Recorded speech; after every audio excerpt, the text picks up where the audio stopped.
Baik, yang terhormat Ibu dosen penguji 1, Ibu Idewa Ayu EKY, Eskom Mkom. Yang terhormat Bapak dosen penguji 2, Bapak Dr. Gusti Sarifudin, MMSI Mkom. Dan yang terhormat Bapak dosen penguji 3, Bapak Tony Wijaya, Eskom Mkom. Terima kasih atas waktu dan kesempatan yang telah diberikan kepada saya untuk memaparkan hasil penelitian saya ini. Dalam kesempatan ini, izinkan saya memperkenalkan diri. Saya Janorius Dedo dengan NIM 222102455 dengan peminatan web teknologi. Akan mempresentasikan hasil dari bab 1 sampai bab 4 penelitian yang saya lakukan untuk memenuhi syarat mata kuliah Project Software Engineering. Adapun judul yang saya ambil adalah Perancangan Sistem Informasi Akademik Berbasis Web pada SMP Negeri 5 Monterado. Nah, untuk yang pertama adalah bab 1 yaitu pendahuluan, di mana pada 1.1 latar belakang yaitu pengelolaan data akademik di SMP Negeri 5 Monterado masih dilakukan secara konvensional, yaitu menggunakan media kertas. Kondisi ini menyebabkan proses pencatatan menjadi lambat, rawan kesalahan, sulit dalam pencarian data, serta berisiko kehilangan arsip. Maka dari itu, diperlukan sistem informasi akademik berbasis web yang terintegrasi. Selanjutnya 1.2 yaitu rumusan masalah. Di sini bagaimana merancang sistem informasi akademik berbasis web menggunakan framework Laravel dan metode waterfall yang mampu mengelola data siswa, data guru, presensi, nilai harian, nilai UTS, dan nilai UAS serta jadwal pelajaran secara terintegrasi pada SMP Negeri 5 Monterado. Untuk selanjutnya yaitu 1.3 batasan masalah. Pada batasan masalah penelitian ini dibatasi pada pengelolaan data siswa, data guru, presensi, nilai harian, nilai UTS, dan nilai UAS serta jadwal pelajaran. Dan penelitian ini tidak mencakup pengelolaan keuangan dan sistem e-learning. Selanjutnya yaitu 1.4 ruang lingkup. Nah, pada ruang lingkup penelitian ini meliputi analisis kebutuhan, perancangan sistem, dan pengujian sistem akademik berbasis web yang digunakan oleh admin dan guru. Kemudian untuk selanjutnya yaitu 1.5 tujuan penelitian, yang dimana tujuan penelitian ini adalah merancang sistem informasi akademik berbasis web yang efisien, terstruktur, dan mampu meningkatkan akurasi pengelolaan data akademik. Selanjutnya yaitu 1.6 manfaat penelitian, di mana pada manfaat penelitian ini adalah membantu sekolah meningkatkan efisiensi administrasi akademik, serta dapat memberikan pengalaman penerapan ilmu bagi penulis. Selanjutnya yaitu bab 2, landasan teori, yang dimana pada landasan teori ini adalah menguraikan teori-teori pendukung yang menjadi dasar konseptual dalam perancangan sistem informasi akademik berbasis web. Nah, pada 2.1.1 yaitu perancangan website, di mana sistem akademik dirancang berbasis web menggunakan HTML, menggunakan PHP, JavaScript, dan CSS. Kemudian framework Laravel digunakan karena mendukung arsitektur MVC sehingga sistem lebih terstruktur. Nah, selanjutnya yaitu 2.1.2 perancangan basis data. Basis data menggunakan MySQL untuk menyimpan data akademik secara terstruktur. Kemudian normalisasi diterapkan untuk menghindari redundansi data dengan phpMyAdmin sebagai alat pengelolaan database. Selanjutnya yaitu 2.1.3 metode waterfall, di mana metode waterfall ini digunakan karena memiliki tahapan yang jelas dan sistematis, mulai dari analisis, perancangan, implementasi, sampai pengujian. Kemudian selanjutnya yaitu 2.2 penelitian terdahulu, di mana pada penelitian terdahulu ini terdapat 6 peneliti, yang dimana yang pertama adalah Malinda dan Kosasi 2020 dengan judul Rancangan dan Pengujian Perangkat Lunak Menggunakan Web Service pada Sistem Informasi Akademik dengan menggunakan metode R&D dan Extreme Programming. Kemudian hasilnya adalah sistem terintegrasi lintas platform menggunakan web service.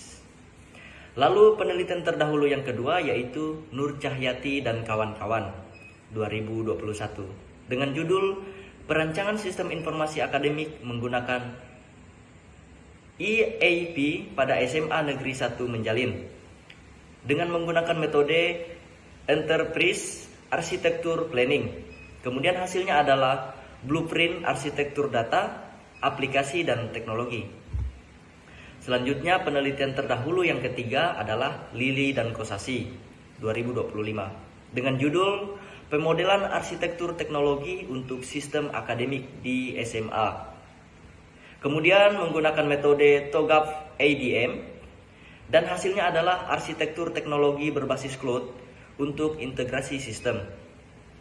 Kemudian untuk penelitian terdahulu yang keempat adalah Qdisiyah dan kawan-kawan 2021 dengan judul Sistem Informasi Akademik Sekolah Luar Biasa Berbasis Web menggunakan metode RUP dengan Laravel.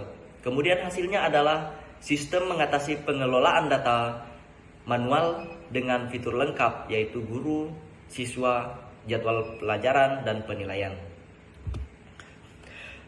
Selanjutnya penelitian terdahulu yang kelima adalah Eriana dan Agustina 2020 dengan judul Perancangan Sistem Informasi Akademik SMP Negeri 2 Semendawai Timur dengan menggunakan metode waterfall dan hasilnya adalah mengatasi sistem konvensional berbasis buku yang lambat dan tidak akurat.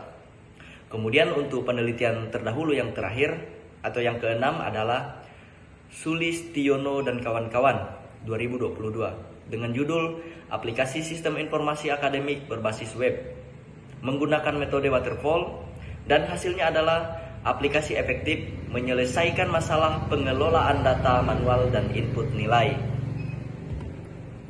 Kemudian untuk 2.3 yaitu kerangka pemikiran, di mana pada gambar sudah terlihat jelas kerangka pemikiran penelitian ini dimulai dari permasalahan sistem yang konvensional, dilanjutkan dengan analisis kebutuhan, kemudian perancangan sistem, implementasi pengujian, dan evaluasi hasil.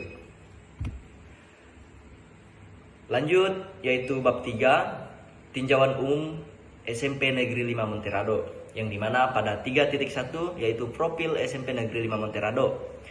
Identitas sekolah sebagai berikut: NPSN 69899764. Kemudian statusnya adalah sekolah negeri. Kemudian SK pendirian 420-19/Dikdas/2014.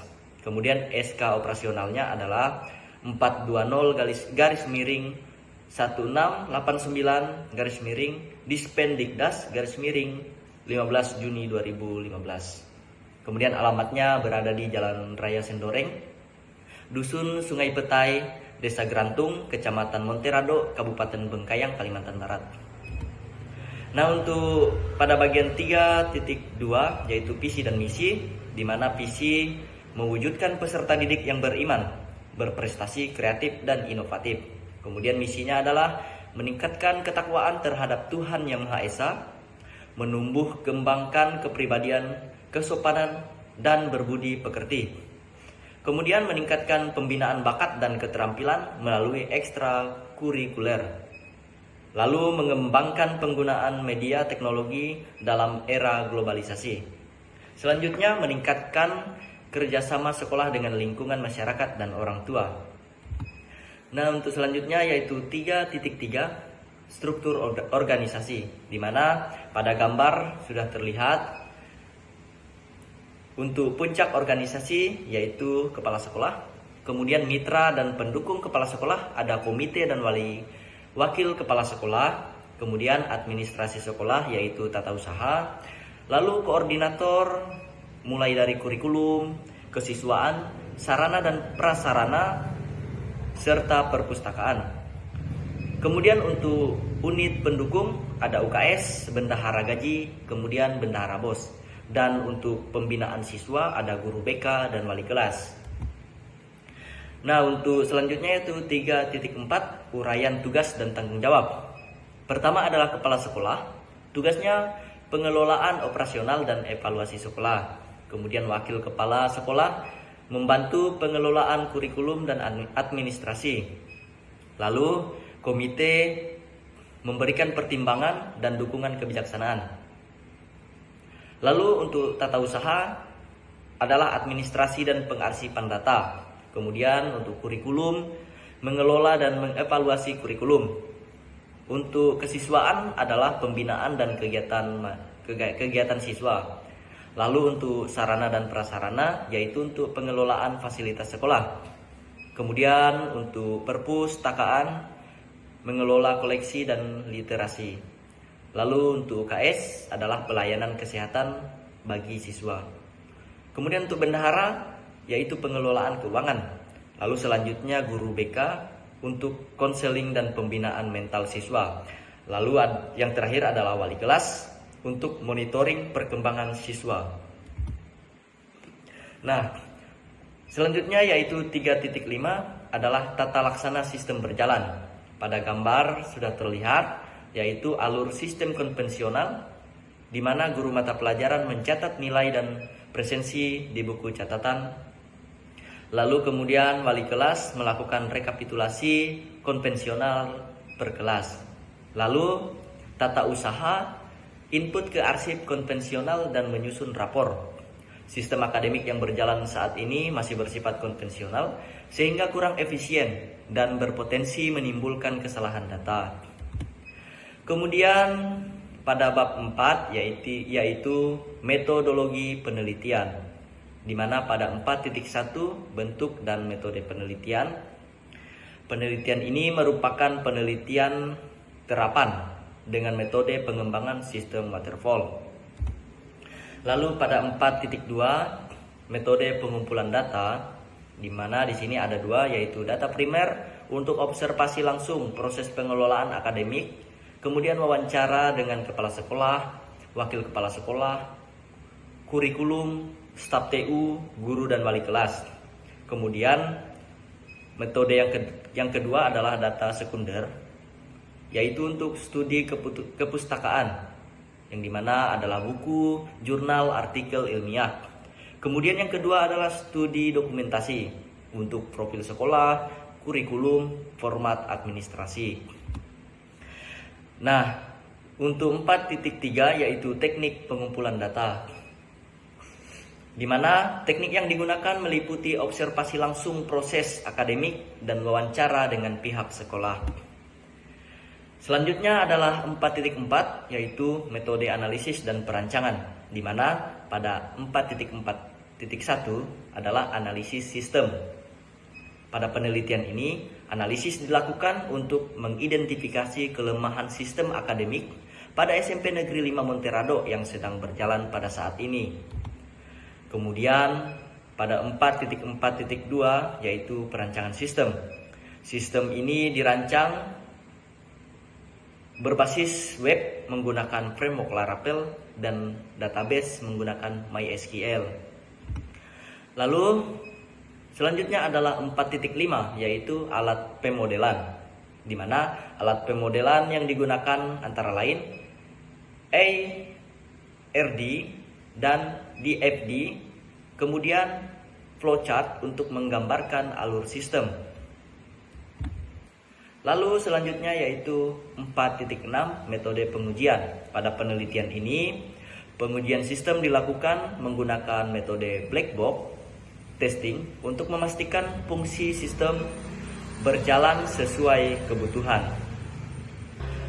Baik, sekian dari presentasi saya. Sekiranya ada kalimat atau tutur kata yang kurang berkenan, saya mohon maaf. Dan jika ada dalam penulisan laporan penelitian saya ini yang masih kurang, akan saya tambahkan sebagaimana mestinya. Sekian dari saya, terima kasih.